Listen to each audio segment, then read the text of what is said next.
V Sambasivan അനുസ്മരണം നടത്തി. വായനാ പക്ഷാചരണത്തിന്റെ ഭാഗമായാണ് പരിപാടി സംഘടിപ്പിച്ചത്.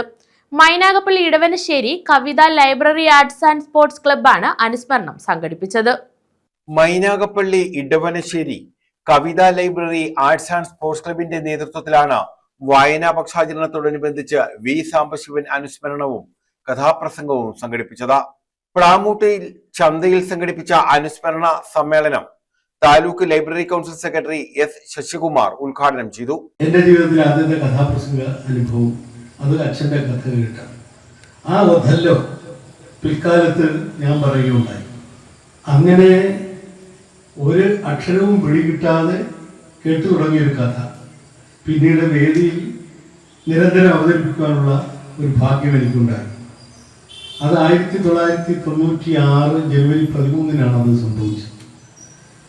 95 ഡിസംബർ മാസക്കാലത്ത് അദ്ദേഹത്തിന് സാരമായ അസുഖം ബാധിച്ചു. ശ്വാസകോശ സംബന്ധമായ അസുഖം. പാതിലേക്ക് കുറച്ച് ക്ഷീണമൊക്കെ അദ്ദേഹത്തെ ബാധിച്ചു. ആ ഡിസംബറിൽ അദ്ദേഹം എന്നോട് ഒരു കാര്യം പറയുകയാണ്.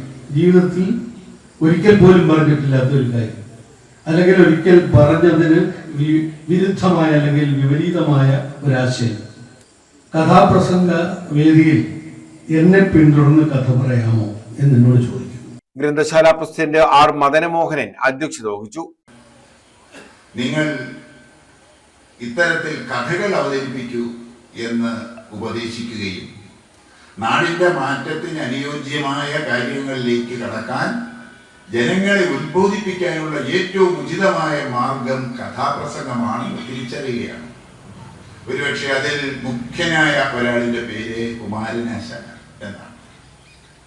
കുമാരനാശാൻ ഈ സത്യവതം നടത്തിയ ഈ ഹരികഥാകാലക്ഷേപത്തിൽ ഒരിക്കൽ കേൾക്കാനെത്തുകയും അതിൻ്റെ അനുഭവങ്ങൾ, പൗരാണികമായ കഥകൾ പറയുന്ന ഈ അനുഭവങ്ങൾ വെച്ചിട്ട് അദ്ദേഹത്തോട് ചോദിക്കുന്നുണ്ട്, ഈ സാമൂഹിക വിഷയങ്ങൾ കൂടി ഉൾപ്പെടുത്തിയുള്ള കഥകൾ നിങ്ങൾക്ക് പറഞ്ഞുകൂടെ എന്ന് ചോദിക്കുകയും അതിൻ്റെ അടിസ്ഥാനത്തിൽ അദ്ദേഹം തുടങ്ങി വെച്ച ഒന്നാണ് നമുക്ക് ഈ കഥാപ്രസംഗത്തിന്റെ ആരംഭം, അല്ലെങ്കിൽ അതിന്റെ ചരിത്രം. ആ ചരിത്രമൊക്കെ സെക്രട്ടറി എച്ച് ഷാജി സ്വാഗതം പറഞ്ഞു. Devaswom board college retired principal doctor C Unnikrishnan, professor Vasanthakumar Sambasivan എന്നിവർ അനുസ്മരണ പ്രഭാഷണം നടത്തി. ഗ്രന്ഥശാല ജോയിന്റ് സെക്രട്ടറി വി അജയകുമാർ നന്ദി പറഞ്ഞു. തുടർന്ന് പ്രൊഫസർ വസന്തകുമാർ സാംബശിവൻ ആയിഷ കഥാപ്രസംഗം അവതരിപ്പിച്ചു. News bureau, Sasthamkotta.